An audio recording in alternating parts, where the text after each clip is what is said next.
Siblings గురించి previous వీడియోలో చూసాం కదా. ఇప్పుడు జేక్వరీలో ట్రావర్సింగ్లో ఫిల్టరింగ్ మెథడ్స్ ఉన్నాయి కొన్ని.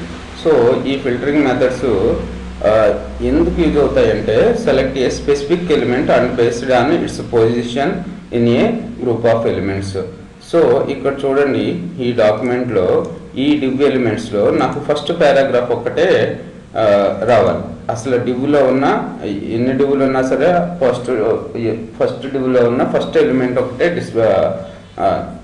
డిస్ప్లే కావాలి, లేకపోతే లాస్ట్ ఎలిమెంట్ డిస్ప్లే కావాలి, లేకపోతే వీటి ఇండెక్స్ నెంబర్ ప్రకారంగా నాకు డిస్ప్లే కావాలి.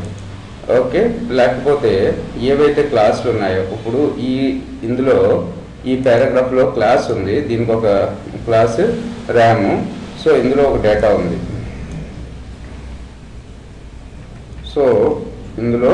ఉంది. సో నాకు ఇలా క్లాసు ర్యామ్ ఉన్నాయే నాకు డిస్ప్లే కావాలి, లేకపోతే క్లాస్ ర్యామ్ లేనివన్నీ కూడా డిస్ప్లే కావాలి. వీటి పర్పస్ మనం ఫిల్టరింగ్ మెథడ్స్ ట్రావర్సింగ్లో ఫిల్టరింగ్ మెథడ్స్ యూజ్ చేస్తాం. So first, last, eq, filter and not. So first method గురించి చూద్దాం. సో ఇన్ ద ఫస్ట్ మెథడ్లో నాకు డివ్లో ఉన్న పారాగ్రాఫ్లో ఫస్ట్ పారాగ్రాఫ్ కావాలి. సో ఫస్ట్ CSS చూడండి ఇప్పుడు.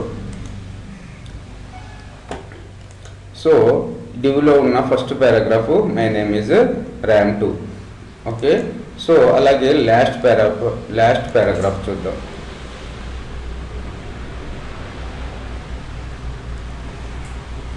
సో లాస్ట్ పారాగ్రాఫ్ వచ్చేసి ఇందులో చూడండి, సెకండ్ డివ్ ట్యాగ్లో para3 అనేది లాస్ట్ పారాగ్రాఫ్ మనకి.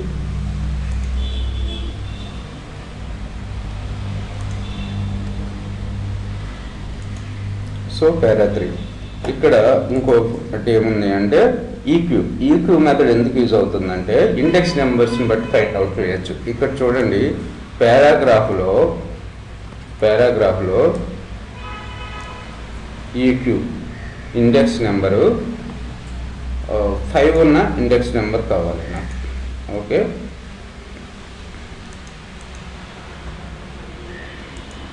సో ఇక్కడ చూడండి 0, 1, 2, 3, 4, 5. ఓకే, ఈ విధంగా ఈక్యూ మెథడ్ని యూజ్ చేసుకుంటాం మనం. తర్వాత వచ్చేసి ఫిల్టర్ మెథడ్. సో ఇక్కడ నాకు చూపించాను ఇందాక ఓ పారాగ్రాఫ్కి క్లాసు ర్యామ్ అనే క్లాస్ ఉంది. ఇప్పుడు నాకు ఆ ర్యామ్ అనే క్లాస్ ఉన్న పారాగ్రాఫ్స్ అన్నీ కూడా కావాలి. $p filter .ram. సో మనకి ఏం డిస్ప్లే అవుతుంది ఇక్కడ, ఐ లవ్ గాడ్ అనేది డిస్ప్లే అవుతుంది. సో నాకు డాట్ క్లాస్ కాకుండా మిగతా అన్నీ కూడా కావాలి. అప్పుడు నాట్ మెథడ్ యూజ్ చేస్తాం. Filter not. సో ఇది కాకుండా మిగతా అన్నీ కూడా డిస్ప్లే అయినాయి. Thanks for listening. Please subscribe for the more videos.